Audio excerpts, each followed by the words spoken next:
आजकल तो गांधी की जयंती हर कोई मना रहे हैं। आजकल तो गांधी जी की जयंती वो भी मनाते हैं जो गोडसे की तस्वीर अपने दफ्तरों में लगाते हैं। मैं समझता हूं कि ये गांधीवाद की जीत है और गोडसेवाद की हार है कि आप अपने घरों में, अपने दफ्तरों में, अपनी मीटिंगों में गोडसे की तस्वीर लगाते हैं, आपके दिलों में गोडसे बसते हैं, लेकिन अगर इस देश के सम्मानित पद पर होंगे तो गांधी के सामने शीश झुकाना पड़ेगा। यह गांधीवाद की जीत है। कल बात करते हुए कुछ लोग मुझे कह रहे थे, कुछ पत्रकारों ने यह सवाल बार बार पूछा कि कांग्रेस पार्टी मजबूत हुई है कि कमजोर हुई है। मैं समझता हूं कि कांग्रेस पार्टी विचारधारात्मक तौर पर मजबूत हुई है। उसके दो उदाहरण मैं आपको देना चाहता हूं। पहला उदाहरण कि देश के प्रधानमंत्री को राजघाट पर जाकर के गांधी जी के समाधि पर फूल चढ़ाना पड़ रहा है।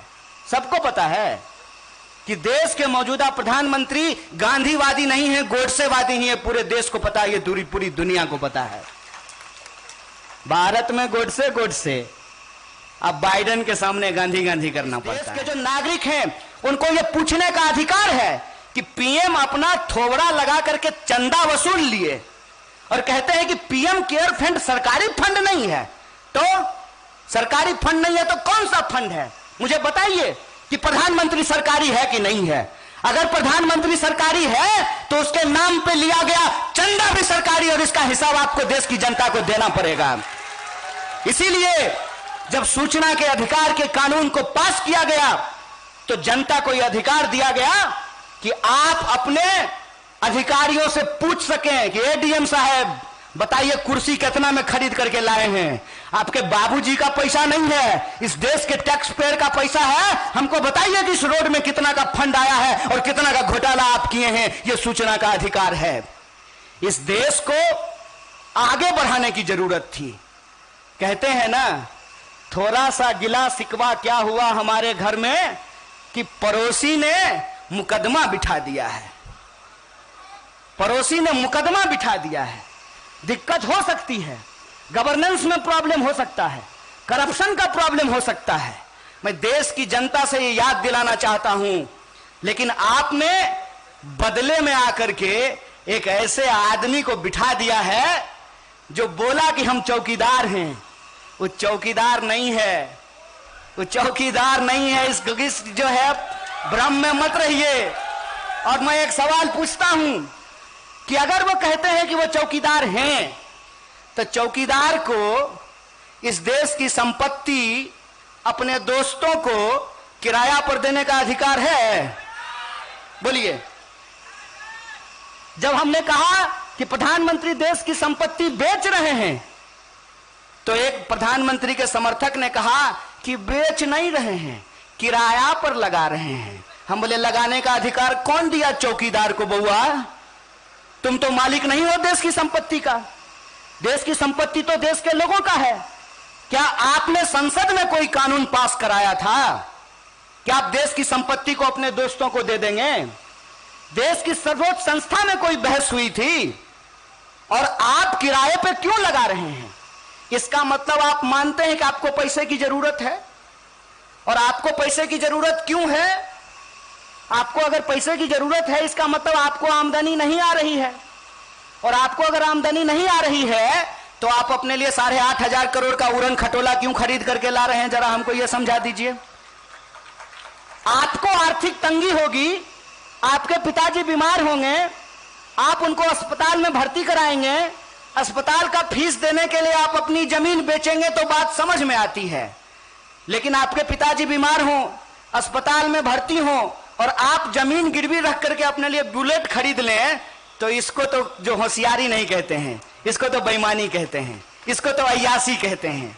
कोई मुझे बताए, जब देश इस तरह की आर्थिक मंदी से गुजर रहा है तो 20,000 करोड़ का प्रधान सेवक का महल बनाना जरूरी है। वो 20,000 करोड़ अगर न्याय योजना के तहत कांग्रेस पार्टी का घोषणा पत्र उठा करके देख लीजिएगा। वो 20,000 करोड़ अगर न्याय योजना के तहत इस देश के बेरोजगार नौजवानों को देना पड़ता तो मूर्खता की तरह यह नहीं करना पड़ता, नहीं कहना पड़ता कि पीएचडी करके पकौड़ा तलिए। अगर वो 20,000 करोड़ इस देश के लोगों को मिलेगा तो उनकी खरीदने की क्षमता बढ़ेगी, और जबकि हमारी खरीदने की क्षमता बढ़ेगी तो हम बाजार से जूता खरीदने के लिए जाएंगे, और जब हम जूता खरीदने के लिए जाएंगे तो जूता बनाने वाली कंपनी का मांग बढ़ेगा, मांग बढ़ेगा तो रोजगार बढ़ेगा। दोस्त का 20,000 करोड़ माफ करने से देश की आर्थिक व्यवस्था नहीं सुधरेगी। दोस्त के खजाने से 20,000 करोड़ लीजिए और देश की आम जनता में उसको न्याय योजना के तहत बांटिए, तब देश की अर्थव्यवस्था बचेगी। यह बात हम लोगों को समझना होगा। बेईमानी गुरु, बेईमानी। देश के मजदूरों का अधिकार छीन लीजिए, देश के किसानों का अधिकार छीन लीजिए। फसल बेचने के नाम पर देश की कृषि आप अपने दोस्तों को हवाले कर देना चाहते हैं। डिस्ट्रेस सेल मतलब परफॉर्मेंस नहीं कर रहा है सरकारी कंपनी, इसलिए सरकारी कंपनी को बेच देना चाहिए। तो सरकारी प्रधानमंत्री भी परफॉर्म नहीं कर रहा है, उसको भी किराए पे लगा देना चाहिए। बताइए हमको, यह कौन सी बात है कि रेलवे सरकारी नहीं होना चाहिए, एयर इंडिया सरकारी नहीं होना चाहिए, अस्पताल सरकारी नहीं होना चाहिए, एम्स नहीं होना चाहिए, तो सरकारी संसद लेकर के झुंझुना बजाएंगे साहेब।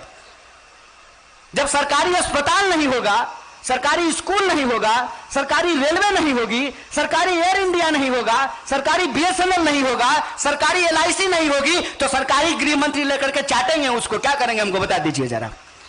ये कौन सी नीति है? ये देश को बेचने की नीति है। इसीलिए हमारे नेता श्री राहुल गांधी जी कहते हैं कि हम दो हमारे दो, दो बेच रहा है, दो खरीद रहा है। इस पॉलिसी को समझिए, और इसकी सीधी मार अगर किसी के ऊपर पड़ने वाली है तो इस देश के गरीबों और मजदूरों के ऊपर पड़ने वाली है। और मैं आपको बोला कि आपके बीच में आकर के मुझे यह महसूस होता है कि मैं आपके घर का हूं, आपका बच्चा हूं, आपका नमक खाया हूं। कदम से कदम मिला करके आपके साथ लड़ेंगे और शास्त्री जी और गांधी जी के सपनों के भारत का निर्माण करेंगे। शुक्रिया। इनकलाब जिंदाबाद, मजदूर एकता जिंदाबाद।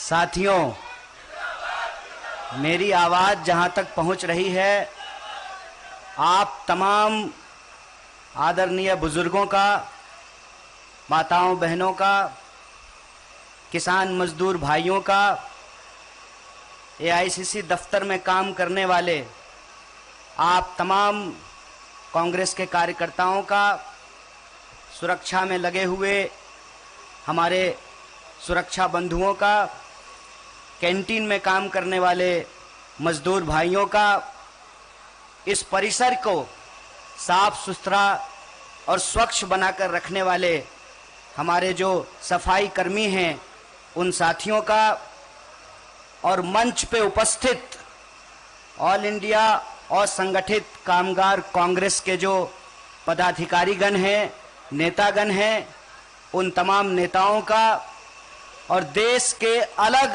अलग कोनों से आए हुए हमारे सम्मानित मजदूर भाइयों और बहनों को मैं बापू की जयंती पर, गांधी जयंती पर उनको नमन करता हूं, उनका हार्दिक अभिनंदन करता हूं, उनका स्वागत करता हूं। और इस कार्यक्रम के आयोजक, तमाम आयोजक मंडल के साथियों को धन्यवाद अर्पित करता हूं कि कांग्रेस पार्टी में शामिल होने के बाद ये मेरा सबसे पहला कार्यक्रम है, और मैं बयां नहीं कर सकता हूं कि मुझे कितनी खुशी हो रही है। एक पत्रकार कल पूछ रहे थे कि आप पार्टी में सिंक इन हो गए हैं।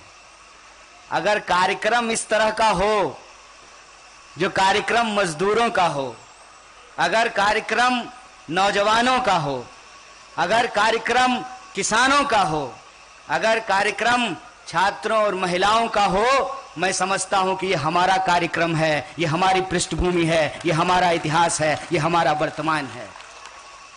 मैं आप तमाम लोगों से गांधी जी की जयंती के मौके पर गांधी जी के प्रति अपना श्रद्धा सुमन अर्पित करता हूं और इस संबंध में कुछ बातें जो गांधी जी से जुड़ी हुई हैं और यह जो असंगठित कामगार कांग्रेस है, इसका जो अस्तित्व है, इसकी जो लड़ाई है, इसके जो उद्देश्य है, इससे संबंधित मैं कुछ बातें साझा करना चाहता हूं।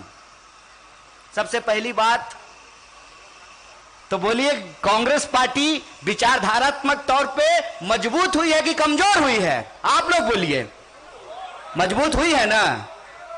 ये जो मजबूती है, इसका दूसरा आधार यह है कि जिस कार्यक्रम में शामिल होने के लिए आप तमाम लोग आए हैं, यह असाधारण कार्यक्रम है। इस बात को याद रखिएगा। यह असाधारण कार्यक्रम इसलिए है कि हम लोग अपने छात्र जीवन से ही एक नारा लगाया करते थे, कौन बनाया हिंदुस्तान? भारत का मजदूर किसान। इस देश को बनाने वाले लोग कौन हैं? आप जिस चीज का भी इस्तेमाल करते हैं, आप मोबाइल का इस्तेमाल करते हैं, सामने में कैमरा लगा हुआ है, ये डेस्क है, ये मंच है, ये पूरा परिसर है। जहां से आप आए हैं वो सड़क, जिस ट्रेन से आए होंगे वो ट्रेन, आपकी जीवन की हर जरूरत की चीज अगर कोई बनाता है तो इस देश का मजदूर बनाता है। और जब तक मजदूर मजबूर बना रहेगा तब तक भारत मजबूत नहीं हो सकता है।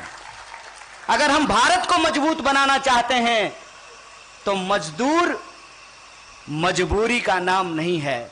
इसीलिए मैं कहता हूं, जब भी कोई ये मुहावरा आपके सामने कहे मजबूरी का नाम महात्मा गांधी, तो उसको तुरंत कहिए, रे भाई, मजबूरी का नाम गोडसे होगा, मजबूती का नाम महात्मा गांधी होता है। इस बात को याद रखना। और कुछ लोग आजकल गांधी जी को सिर्फ और सिर्फ स्वच्छता में समेट करके रख देना चाहते हैं। गांधी जी सिर्फ अपना संडास साफ नहीं करते थे, अपने मन को भी साफ करते थे, अपने विचारों को भी साफ करते थे। और मैं एक चीज आप लोगों को बताना चाहता हूं। आयोजक साथियों ने मुझे कहा कि मंच पे मजदूर लोग बैठे हुए हैं। एक प्रकरण मैं आपको याद दिलाता हूं। कुंभ मेले में देश के पंत प्रधान मजदूरों का पैर धो रहे थे।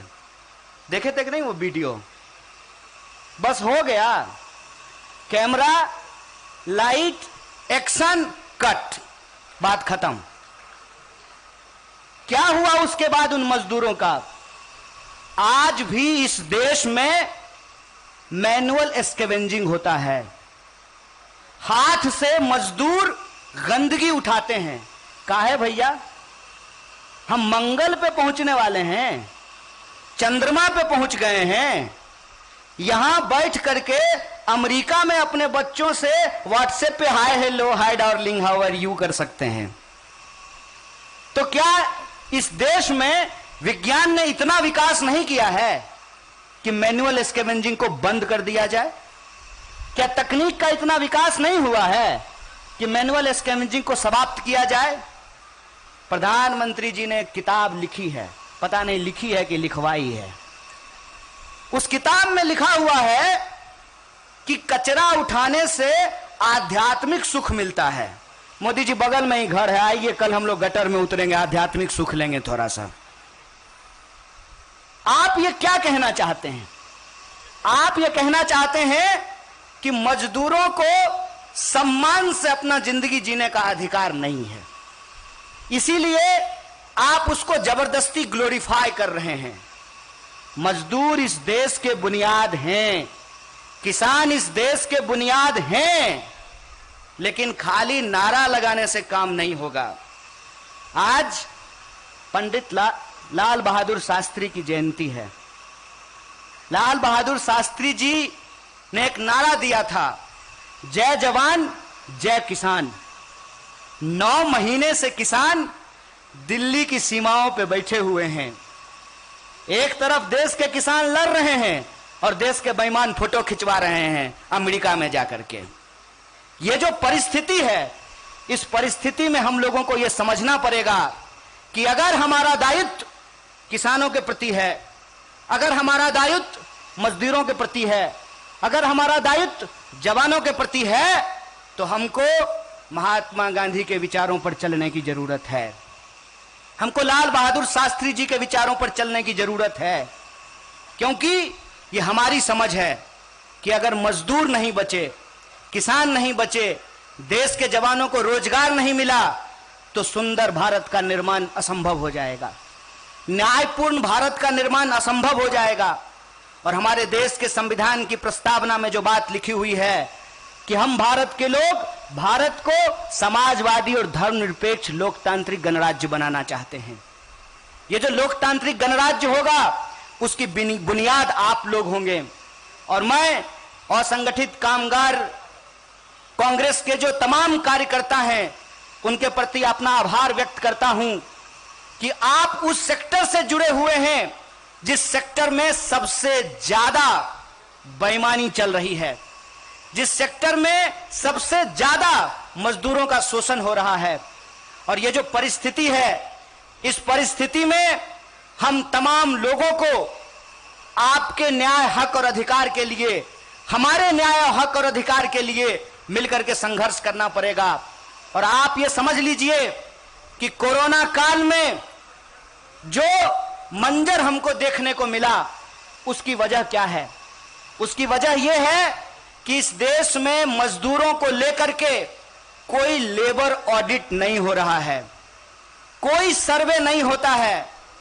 बिहार की सरकार को यह पता नहीं है कि हर साल उनके राज्य से कितने मजदूर पलायन करके दूसरे राज्यों में काम करने के लिए जाते हैं। दिल्ली की सरकार को नहीं पता है कि अलग अलग राज्यों से कितने मजदूर उनके राज्यों में काम करने के लिए आए हैं। और संगठित क्षेत्र के जो मजदूर हैं, सबसे ज्यादा अत्याचार उनके ऊपर होता है। और हम लोगों को यह बात स्वीकार करनी पड़ेगी कि जिस तरीके की आर्थिक नीति आज सरकार ने अपनाई है, और संगठित क्षेत्र लगातार बढ़ता जा रहा है। तकनीक के चलते जो फैक्ट्रियों में बदलाव आया है, आप सब जानते हैं कि एक शिफ्ट में अब 5000 मजदूर नहीं काम करते हैं। आप सब जानते हैं कि अब कोई भी जो प्रोडक्शन है, वो पूरा का पूरा प्रोडक्शन एक जगह पे नहीं होता है। अगर हम जूते का उदाहरण लेंगे तो चमड़ा कहीं और से आ रहा है, धागा कहीं और से आ रहा है, रंग कहीं और से आ रहा है, असेंबल कहीं और होता है, पॉलिश कहीं और होता है, और ब्रांडिंग उसकी कहीं और पे की जाती है। इसीलिए लगातार असंगठित क्षेत्र के मजदूरों का विस्तार हो रहा है।